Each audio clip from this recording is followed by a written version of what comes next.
Siyempre, dahil nasa beach tayo, pinakamasarap na parte ay yung kainan. Salamat sa mga heads namin na napakasasarap na mga pagkaing dinala at wala kaming ambag diyang kundi ang aming presensya. Siyempre, yun lamang.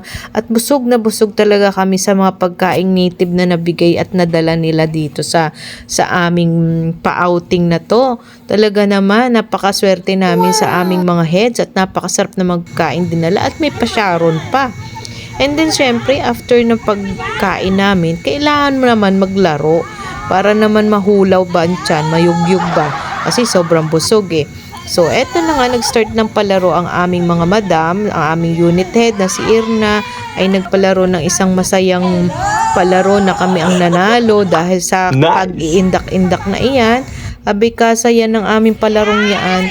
Sabi ko sa inyo ay lumabas yung mga kalokohan namin at yung mga tatawanan, mga bagay-bagay na nakakatawa at na-enjoy naman namin yung ilang oras na palaro na yan sa amin at maraming nanalo at merong hindi nanalo. So yun, ganun talaga ang games at about yan sa aming trabaho, ang mga pinaglalaro namin diyan. At iyan na nga ang simpleng pagbabanding. So ito na nga ang tinatawag mag-sharon tayo. Balutin mo ako. Talaga naman, di mawawala. Pag may kainan, may balutan. Siyempre, ayan, nag-picture taking kami dahil kami pauwi hanggang sa inabot na kami ng ulan sa pag-uwi. At nakakatuwa naman kasi alam nyo po, ako yung kaisa-isahang inihatid ni Ma'am MJ na taga Mindoro. At kami na traffic ng gusto at ito pala sa galaan sa panahon ng katapusan ng ng Mayo ay talagang buong baryo pala ng San Juan ay may sagala at kami talaga ay na traffic ng gusto hanggang sa inabot na kami ng ulan, inabot na kami ng gabi. Kung ilang sagala siguro, kung ilang baryo meron siguro naka 20 sagala kaming nadaanan na yan. Ay grabe, ganun pala katindi ang Santa Cruzan doon.